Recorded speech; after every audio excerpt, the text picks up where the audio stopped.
I used to go all the way along that in it and park up and sometimes actually go up the hill because I had permission off the landowner. But it was really for my passion of falconry more than my passion for off-roading. But I know a lot of the green lanes. You probably know that one just outside Wenlock. That was always a nice one to park up and play a bit of radio, about 1,000 feet above sea level, just outside much Wenlock. You'll know that one. And of course, there's quite a few around the Minders. I've done most of them in the Freelander, but more for a falconry point of view. Getting permissions up there to go after the rabbits, off the landowners.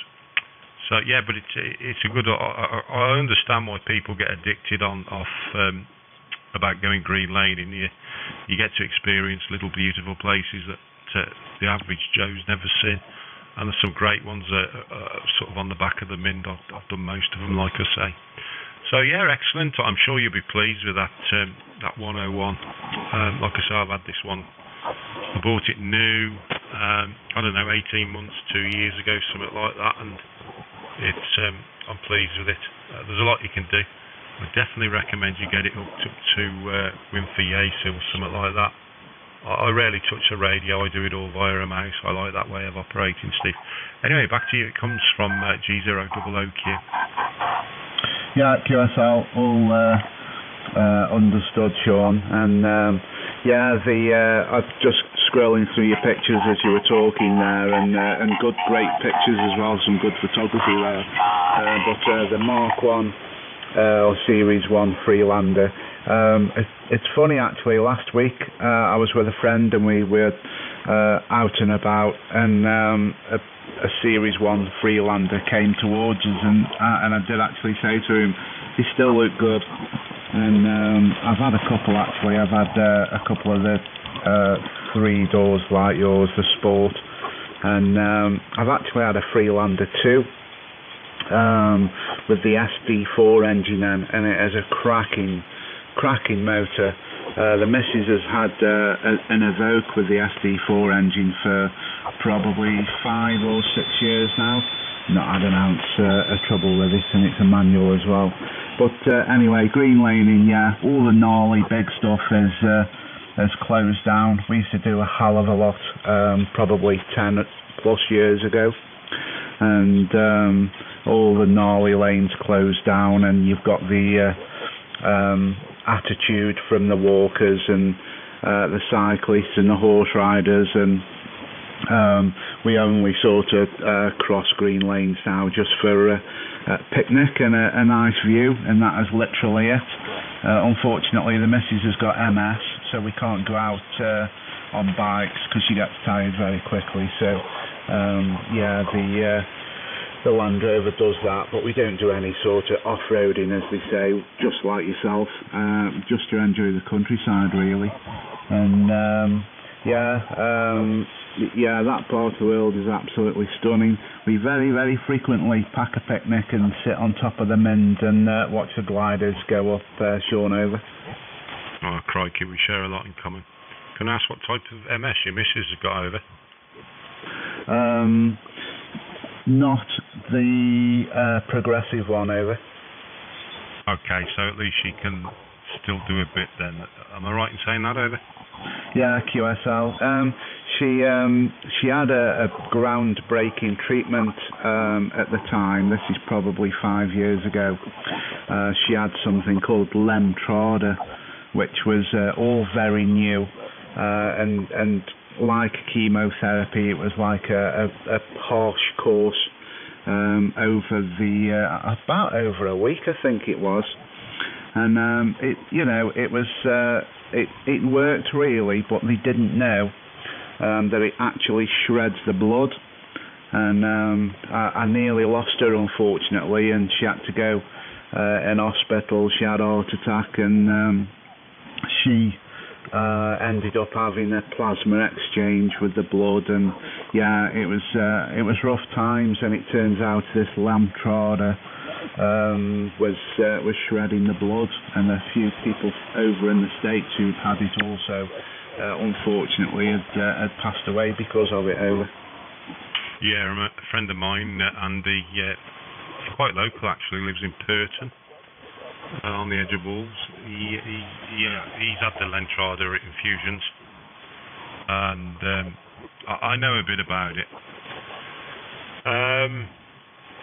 Yeah, what can I say? It's not the nicest of conditions, but and of course, remitting MS can often sort of change at any given time to primary progressive MS. I know a few people with it, but yeah, good stuff. But going back to the Green Lane, let's be positive. You know what? They brought out the Freelander. I was driving a Golf GTI at the time, and my dad said, "I'm buying a Freelander." And I'm like, "Oh my God, what are you buying one of them for?" And they've just come out. No, that's a lie. They've been out a couple of years, so they were quite, they were still on the production, and they got dreadful press because it was the Rover engine. It was like was it a 16 or 1800? You know, the one all the head gaskets went on them. So my dad bought the... 6 just south of Chichester. Back to you, Golf 3, Radio Italy Delta, Mike 0, X-Ray Charlie Zulu. Yeah, fine, Mark. M0XCZ, G3RID. Yes, you're 5 and 9, just a little bit over. He changes it about a bit, doesn't he, Merv? He might go and take a Mike Whiskey for 6 times a day, Merv. Oh, thanks very much, Doug. That noise is just coming in over the edge. I can read you okay. It's just not that bad, really. But I will... Bloody hell, it's like driving a tractor. Because it was. After jumping from a nice VW Golf into a Land Rover, it was like a tractor. Anyway, the funny thing is I ended up buying it off him. So 2.5 years later, he come into a pension drawdown, and he said, "I'm having another one." They brought out the facelift model, which was on an 06. So he bought the facelift model in blue, and I give him the book price. I always remember this. I give him $9,000 for this Freelander, and it was about 2.5 years old. All he put on the clock was 15,000 miles. And you know what? I drove that car for 20 odd years nearly. And it's probably 12 months ago that I give it to my son, so he's driving around in it now. He's got about 140k on it. We've had a couple of turbo hoses go. It recently had a new clutch at about 140,000 miles. And apart from that, just normal wear and tear. Things like oil changes and stuff like that. It barely gets through brake pads. I can honestly say it's the best car I've ever had. Had some great times. I bought the soft top for it for the summer months. So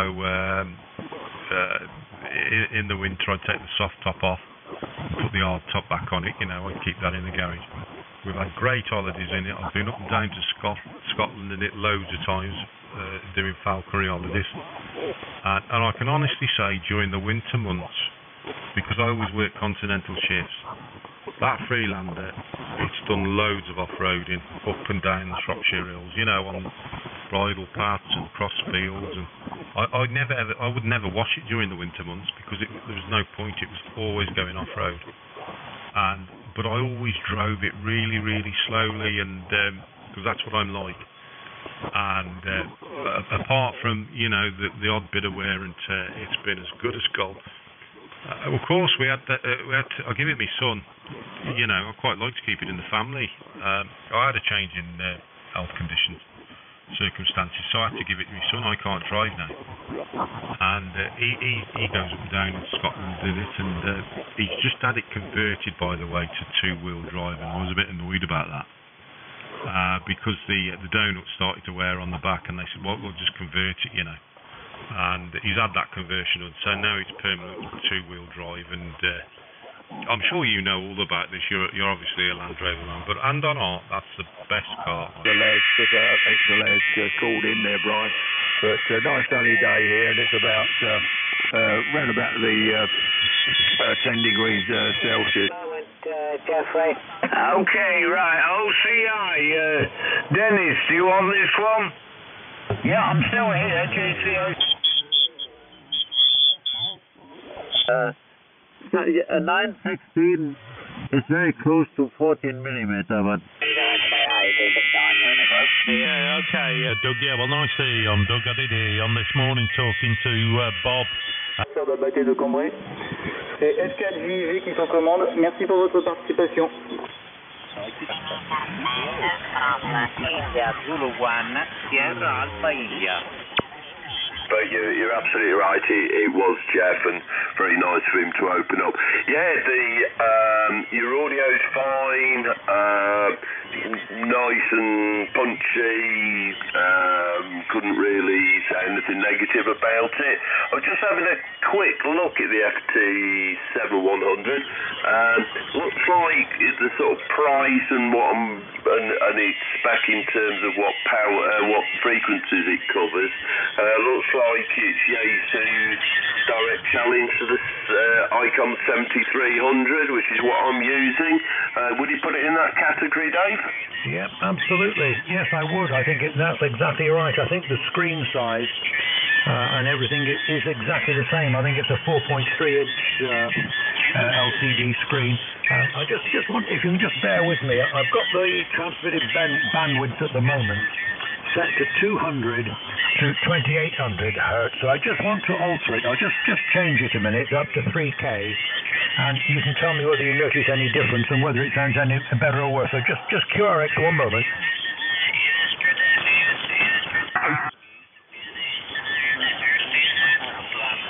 Right, that's opened up the bandwidth a little bit now to a maximum of 3K. So is there any noticeable difference, Mark? There is a difference, and it's the difference you'd probably imagine. When you've opened it up to 3K, the audio's a little bit fuller, a bit deeper, slightly bassier, but not in a sort of booming, it's a sort of a warmer sound.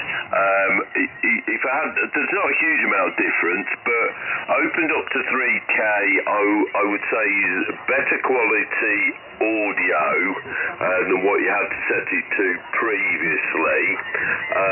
But perhaps previously the audio quality wasn't as nice, but maybe was a little bit punchier, a bit more trebly.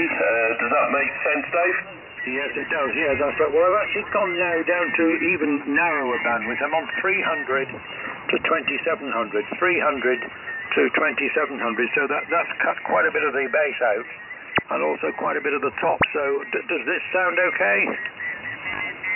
Yeah, it sounds fine. Again, it's lost some of the warmth and quality, I would say. It's not quite so hi-fi-ish, but it's still, if I didn't know you were experimenting with one to the other, I would say it's excellent audio and no problem with it. Back to you. Yeah. Okay. Well, I'll keep it on the 3K. That's the maximum it'll go, I think. I've got an FT2000 here. I've not got it on at the moment, but you can actually open that up to 4K. But I very rarely do it. Most people are not listening on that sort of wide bandwidth anyway. And incidentally, yes, I'm just using the supplied fist microphone that came with it. So that's what I'm using. Anyway, Mark, I think that's about all from here. I'm glad you enjoyed your holiday down in St Ives. It's gone much quieter now. The last couple of weeks, the people seem to have dropped away. The visitors have really dropped off, and it's very much quieter. St Ives is a lovely place, but it's somewhere we locals, especially over this side, we avoid St Ives like the plague in the summer, because it's absolutely hopeless. If you go over there in a car, there's just nowhere to park. It's very, very difficult. So if on the very odd occasion that we do go, we tend to go to St Earth or the Lant and get the train. And as you probably know, the railway station, it takes you right into St Ives. It's very, very convenient and far less hassle than driving around for half an hour or more trying to find somewhere to park. So there we go. Anyway, I must go. I've got one or two things to get on with this afternoon. So I wish you 73s. Thanks very much indeed for coming back to the call, and look forward to the next one. M0XCZ. G3RID off and clear. Cheers, Mark. All the best. Yeah, lovely to have the QSO with you, Dave. Always good to talk to anyone down on the peninsula. Lovely part of the world you live in. I'm going QRT now. I've got to go out as well. So I'll say 7-3s and look forward to the next time. Golf 3, Radio Italy Delta, Mike 0, X-Ray Charlie Zulu. So 10-3s, cheerio, all the best. Yeah, well, cheers for now, Mark. By the way, it's just come to me. My brain cells are just starting to move. And I think Jeff's call sign is Golf 0, Foxtrot Hotel Tango. Yeah, no, I'm sure that's the guy. I haven't actually... In fact, I never worked him, actually. I just contacted him by email. So I've never actually spoken to him by the radio. That's a bit of an irony. 7-3s, Dave. Thanks a lot.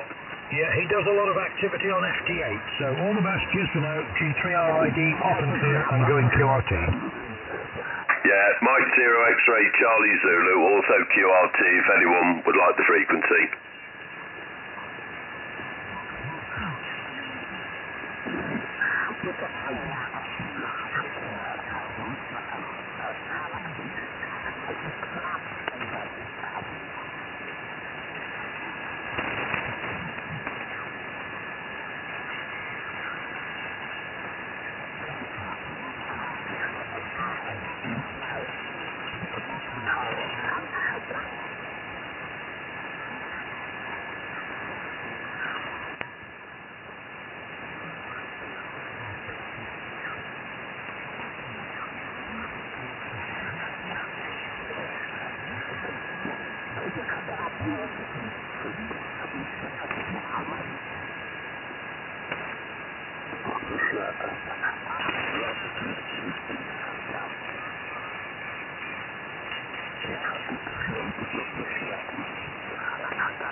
Name's Richard Clark. He's got a Tomb Raider. It's an 01 plate or a 51 plate, and it come out of the factory fitted with the the bonnet wires. And I remember the police actually pulled him up about that, but because it had come out of the factory like that, they let him off. It's still got the wires on, but he puts that on show every year at the big one. The Land Rover show. It goes up and it's like it just going up and up and up in value now, and he spent quite a lot of money on it, doing the things up and having it. You know what it's like, bit by bit there's always something doing, or powder coating or something like that.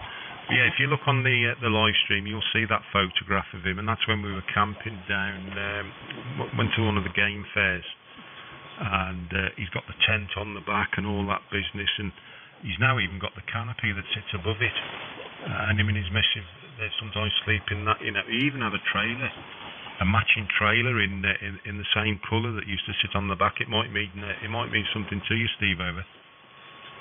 All right, okay. Just very quickly, is it a 90 or a 110 over? Oh crikey, I can't tell. Let me just get the picture up. God, I honestly don't know the difference. All right, okay. Make sure I wasn't doubling. Yeah, the 110 is the longer one, and the 90 is the shorter one. It just relates to the wheelbase in inches, roughly over. Yeah, cool. I should have known that. I actually just doubled it and said that. I said it was a long base. So what's he got? The Tomb Raider. It's like there's 4 seats, two in the front, 2 in the back, and then there's like a cab on the back. Yeah, I know the one.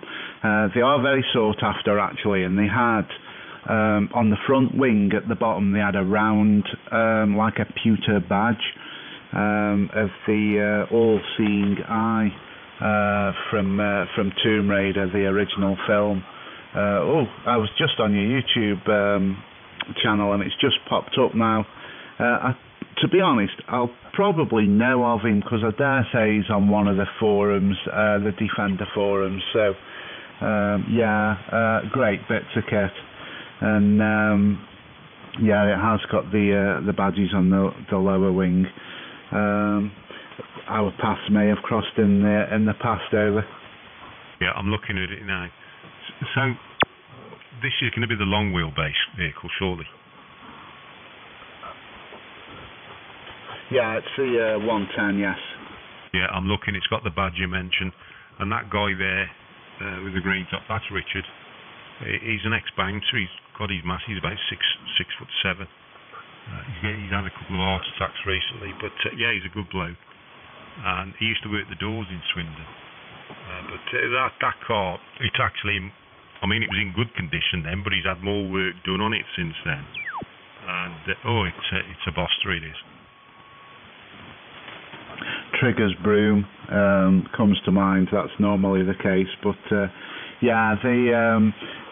they quite collect. You don't actually, because of turning the sort of Land Rover circles anyway. You very rarely see the Tomb Raiders come up for sale, and of course the prices now are just absolutely ridiculous. They've started to come down this past few weeks.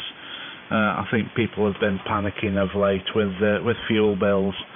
And trying to shift toys. The first thing to go, of course, is the toys, and the prices have come down a tiny bit, but they're not worth the money. It's absolutely outrageous. But Yeah, they're a nice thing, and they've got quite a few interesting features as the Tomb Raider. Lovely, Sean. Thank you, over. Yeah, well, in that photograph, that thing on the back, that tent, that's just something he had knocked up. The tent he's got on it now is much neater than that. In fact, we had a bit of a laugh because we did the one game fair at, not far from you, Newport, other side Telford, and it was in May, and we got up in the morning. I was in my little two-man tent, and he was in that thing, and it leaked. So he really had the Mickey ripped out of him, oh, bloody Land Rovers and all this, and the banter. But no,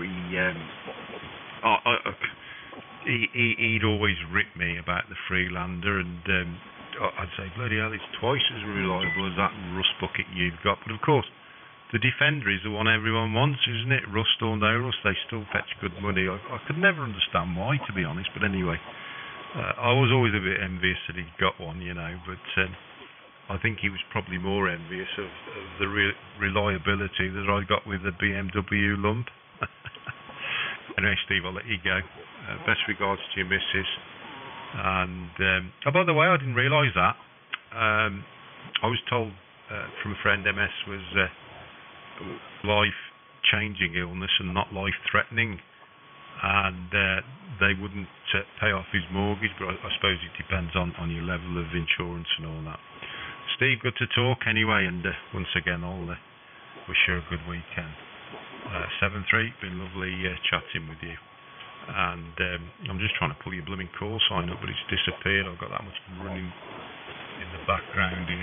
M7X80, G0OOQ. Have a good weekend. Yeah, cheers, Sean. It's been an absolute pleasure, and it's nice that you opened up the conversation with the nice audio, of course. The Heil mic, the boom, the cable, and everything that you need to get it up in the air is. 1 second. Was an early Christmas present from the missus, so I'm a lucky boy. Cheers, Sean. We'll listen out for you again for sure. G0OOQ, M7X80. We're off and clear, sir. Have a great weekend. Bye bye. Yeah, cheers, mate. Bye bye.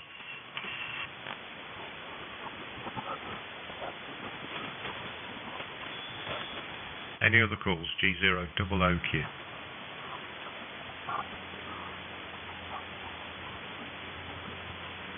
Nothing else.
Yeah, do you want that one, David, at Pop 6 Hotel?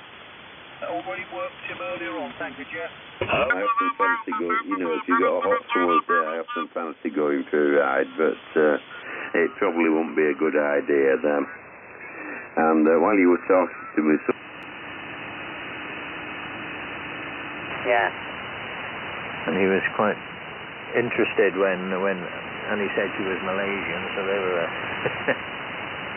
there were two foreigners in there, but it's all, all went well. They did say they wanted to see her again, but we're just waiting for a letter, but that's a while now, so whether they will see her again, I don't know, they may not. But she's okay, and she, say she had some new glasses when she last visited the opticians, and they seem to be fine, so she's happy with that. So, yeah, there we are. And, yeah, okay, on the stove, the log burner there. Yeah, we've had our gas. I bought some new gas the other day, and that's gone up by about 40 quid pair of cylinders. So they're getting quite expensive now, but as I say, we only, over the summer months, we only need it for hot water, so the pair of cylinders, I think the last lot I bought were in April, and I've just bought some this last week, so that's not too bad, I suppose. And we obviously use more in the winter. Of course, having 3 weeks in Malaysia had delayed the time when I needed to purchase some more by about 3 weeks. So, yeah, anyway, there we are. But you know, we're not going to go cold. So if we don't have it running all the time, but if we do feel we want to put it on, we'll put it on. And yeah, we're quite. Ja. Wat is dat? It's quite a reasonable day, and certainly a whole lot better from a rainfall point of view anyway than it has been.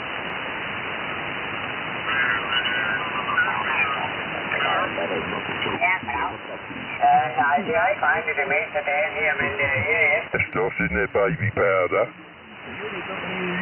As you say, how many babies has that been on?